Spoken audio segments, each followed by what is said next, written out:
মিথ্যে অভিযোগ এনে অনির্বাণকে ফাঁসিয়ে দিয়ে এবার পুলিশের কাছে কেস ফাইল করে দিল অনির্বাণের বিরুদ্ধে কোয়েল। হ্যাঁ বন্ধুরা, ভিডিওতে লাইক দিয়ে দেখতে থাকুন। হঠাৎ করেই কোয়েল মিথ্যে অভিযোগের ভিত্তিতে অনির্বাণকে ফাঁসিয়ে দিয়ে পুলিশ অফিসারদের কাছে বলে থাকে যে অফিসার আপনি প্লিজ এর বিচার করুন, কারণ অনির্বাণ সিনহা যে কিনা একটা অ্যাড এজেন্সি চালায়, সে খুব স্বনামধন্য হওয়া সত্ত্বেও সে আমার সাথে নোংরামো করার চেষ্টা করছে, সে আমাকে অসম্মান করার চেষ্টা করছে, আমার সাথে অসভ্যতম করেছে। তা সত্ত্বেও আপনারা যদি এর কোনো বিচার না করেন তাহলে আমার মতন এরকম অনেক মেয়েরাই আছে যারা কিনা তাদের হাতে শিকার হয়ে যাবে। তাই প্লিজ আপনি এর কোনো একটা বিহিত করুন। এই কথা বলা মাত্র পুলিশ অফিসাররা এক মুহূর্ত দেরি না করে যখন রায়ের বাড়িতে ফোন করে তাদেরকে থানায় আসতে বলে, ঠিক সেই মুহূর্তেই রায় এবং অনির্বাণ থানায় পৌঁছানো মাত্রই অনির্বাণ বলতে থাকে যে কী ব্যাপার অফিসার, আপনি আমাকে থানায় কেন ডেকে পাঠালেন? এই কথা বলা মাত্র অফিসার বলতে থাকে যে মিস্টার অনির্বাণ সিনহা, আপনার বিরুদ্ধে একটা কেস ফাইল করা হয়েছে, আর কেসটা ফাইল করেছে কোয়েল।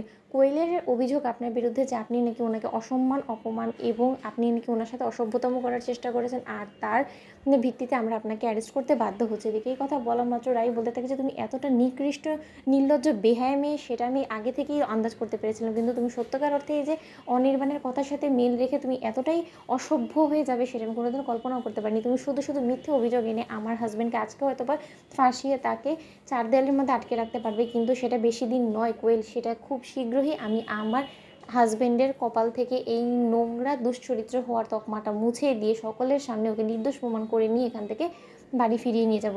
তুমি দেখে নিও। কথা বলা মাত্র কোয়েল বলতে থাকে যে আমি তো তোমাকে আগেই সাবধান করেছিলাম রাই যে তুমি আমাকে এই বাড়ি থেকে এত সহজে তাড়াতে পারবে না, কারণ আমাকে তাড়াতে হলে তোমাকে আমার পাশাপাশি তোমার বরকেও জেল হাজত বাস করাতে হবে, আর সেটা তুমি কোনো মতে আমার শর্তে রাজি হন। এখন দেখলে তো তুমি শুধু শুধু অনির্বাণকে বিপদে ফেলে দিলে। এই কথা বলা মাত্র রাই বলতে থাকে যে আমার কারণে যদি অনির্বাণ বিপদে পড়ে থাকে তাহলে আমি ওকে দায়িত্ব নিয়ে রক্ষা করবো সেই বিপদের হাত থেকে, আর তোমার মতো নোংরা প্রজাতির মেয়ের হাত থেকেও আমি ওকে উদ্ধার করব।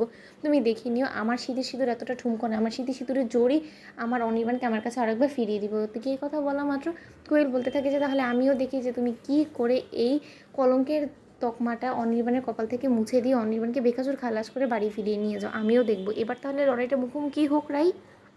ওদিকে অনির্বাণকে গ্রেফতার করা মাত্রই অনির্বাণ রায়কে ক্রমাগতভাবে আঘাত করে দুষতে থাকে আর বলতে থাকে যে দেখেছো তো রায়, তোমার বেশি মাতবরি করার কি পরিণতি হলো।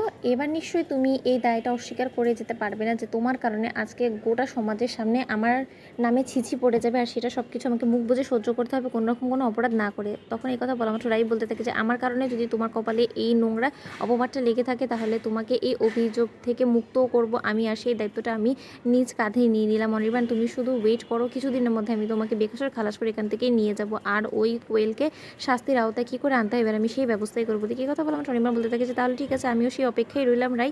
তো বন্ধুরা, ভিডিওটি ভালো লেগে থাকলে অবশ্যই লাইক কমেন্ট শেয়ার করে সাবস্ক্রাইব করতে ভুলো না।